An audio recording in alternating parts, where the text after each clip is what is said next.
Good evening. Love Dr. Nikki from ORANUM here. I have my ORANUM deck of cards with me today, and I was going to review the major arcana with you. Now, this isn't a story about the cards. This is just a walk through the cards to show you what they are and maybe hopefully dispel some of the misconceptions some people have about some of the cards. Now, the first card is the Fool. And the Fool is one of those cards that a lot of people have a misconception about. It doesn't mean that you're foolish, as in being stupid. It talks about entering into something entirely new, starting a whole new phase, looking at life a whole different way. But the point of the Fool is you do it with innocence and usually exuberance. Then the next card in the major arcana is the Magician. Now, the Magician is one of the more positive cards in the deck. The Magician talks about having the power to make what you want to have happen. And it also alludes to the tarot theme of as above, so below. The next card on our tour through the major arcana is the Priestess. In other decks, she's called the High Priestess. This is a wise woman, a woman who has knowledge, a lot of times a practitioner of the arcane arts. Then we have the Empress. The Empress is usually a woman who's very composed, used to getting what she wants, and used to being in command. Many CEOs, when we do spreads for them, women CEOs are often represented by the Empress, and a lot of men CEOs are represented by the Emperor. This is a man who knows how to rule, knows how to lead, and knows how to create a country unto his own. This is usually a very intelligent man with a lot of resources behind him. The next card we get is the Priest, and the Priest is the male aspect of the Priestess. And the Priest talks about arcane knowledge, going within, and looking deep inside for the outer truths. The next card is a very favorite card among a lot of relationship seekers. And this is the Lovers. Well, it's rather obvious, don't you think? It's one of the few cards that truly is literal in its meaning. And here we have the Chariot. Now, the Chariot talks about movement, sudden change, change in fortune. Then we have the Justice card. The Justice card is one that a lot of people find uncomfortable, but the Justice talks about not justice in the sense of secular justice here on earth, but justice in the sense of the greater good. Think more karma than justice in the courts. Then we have the Hermit, the one who withdraws from society to go within.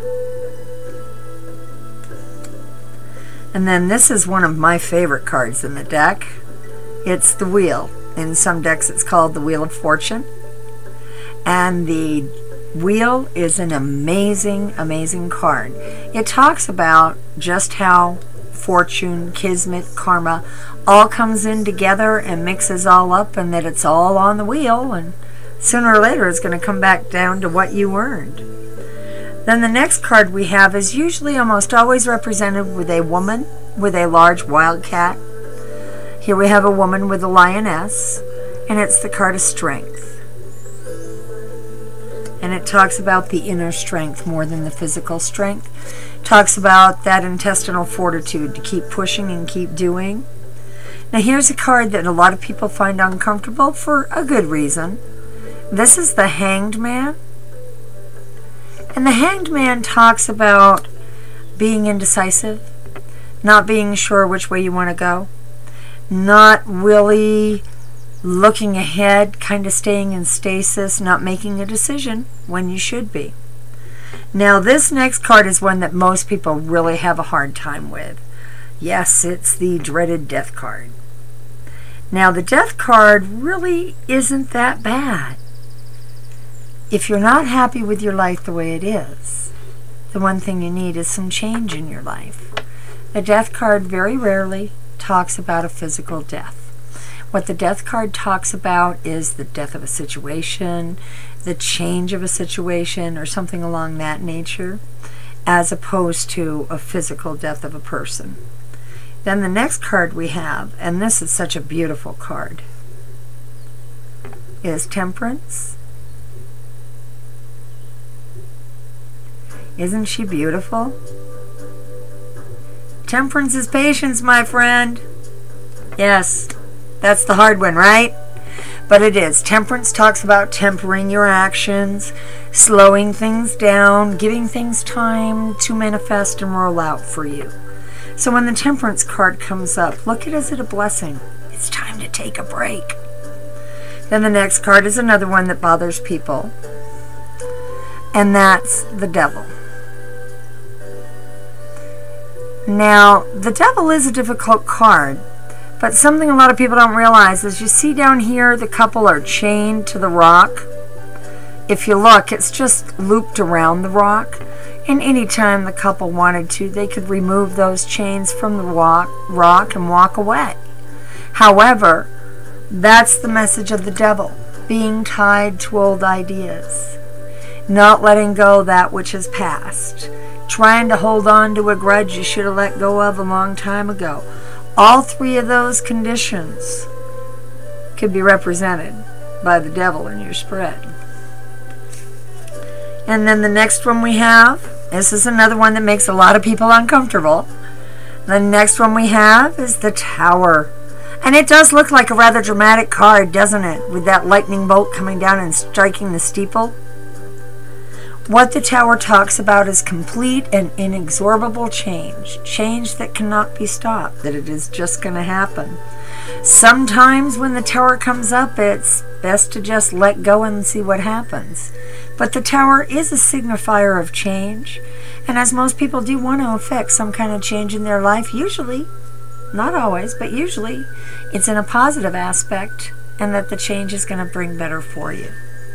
The next card we have, this is the Star.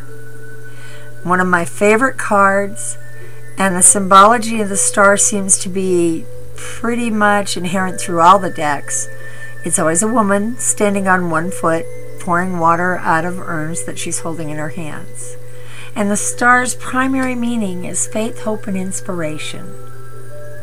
And it's a beautiful card. And if you think about it, being hope, faith, and inspiration for someone would be a pretty cool thing now, wouldn't it? So a lot of people like seeing the Star come up in a love reading. The next card we have is the Moon. Now the Moon is a difficult card sometimes. While it's pretty to look at, the Moon talks about things being hidden, things not yet to be revealed, that there may be things going on behind the scenes that you are unaware of, and it's time to wait and let it play out first. So the Moon is a cautionary card of patience. Yeah, I know, patience, right? Then the next card we get is the Sun. And that's pretty much kind of what the card means. It talks about being out in the sunshine, everything is open, secrets are revealed, you're on top of the world, walking on sunshine like the song says. It really talks about those positive aspects of life and the celebration that you can have with that. And then, the next to the last card on our tour through the major arcana of the tarot is the card of Judgment. Now the Judgment card talks very specifically about that. It's your opportunity to exercise good judgment to make the choices to create the future that you want to manifest. The Judgment card always challenges you to look at the situation from your higher self. And then finally, the last card we get is the World. Now this is probably, it's a fantastic, wonderful card. And what the World talks about is having the world at your command, feeling like you've got it made, having one of those golden moments in life where you really feel you've got it all together and you're doing it right. So in 22 simple cards, we go through a whole variety of phases of life. And that's just in the major arcana. Now, a lot of other people have different takes on how the arcana is put together. That's vive la différence. But in this deck, what I've tried to show you with this film today is a little bit of how those cards that are ooh scary may not be quite so scary when you see them in a spread.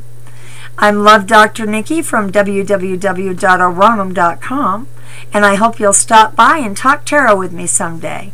We'll see you soon.